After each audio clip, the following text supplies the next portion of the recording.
4, 3, 2, 1. Cue music.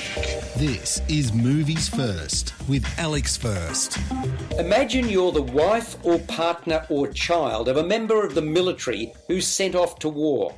How would you feel in the lead up to and during the period your loved one is in battle? Clearly you'd be thinking about whether or not he or she would return safely and in one piece.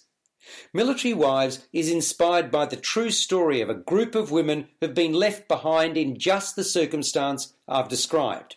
In their case, their husbands were in Afghanistan.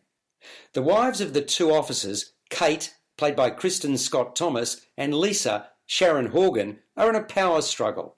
They take a totally different approach. Lisa is populist and impromptu. Kate, highbrow and proper. What they have in common, though, is a desire to keep the other women busy, distracted and engaged. To that end, they form a singing group, although, again, they have different ideas of what that means and what they're looking for. It becomes the first UK military wives choir.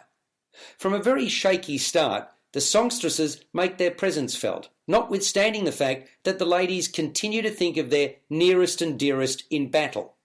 While Kate doesn't let down her guard and keeps a stiff upper lip, she's still coming to terms with the death of her son. Lisa, on the other hand, struggles to connect with her teenage daughter Frankie, who's close to her dad and rebels.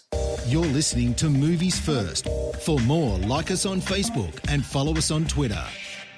Military Wives is too stage-managed or manipulated to have a full ring of truth to it, but that isn't to say it does not have impact. I shed tears. It lurches from dramatic to comedic and sentimental, although it certainly doesn't dwell on loss. The two leads are well cast and play convincing adversaries, even if I didn't really buy their meeting of minds when that happened. Around them is a colourful troupe of secondary players. Military Wives could quite easily have been a far more harrowing tale. Instead, it's pitched as feel-good entertainment that many will appreciate. Not surprising then when you learn it's directed by Peter Cattaneo, who was at the helm of The Full Monty. Military Wives scores a 6.5 out of 10. You've been listening to Movies First with Alex First. Available at Apple Podcasts, Google Podcasts, Spotify, iHeartRadio, or your favourite podcast player. You can also stream on demand at Bytes.com. This has been another quality podcast production from Bytes.com.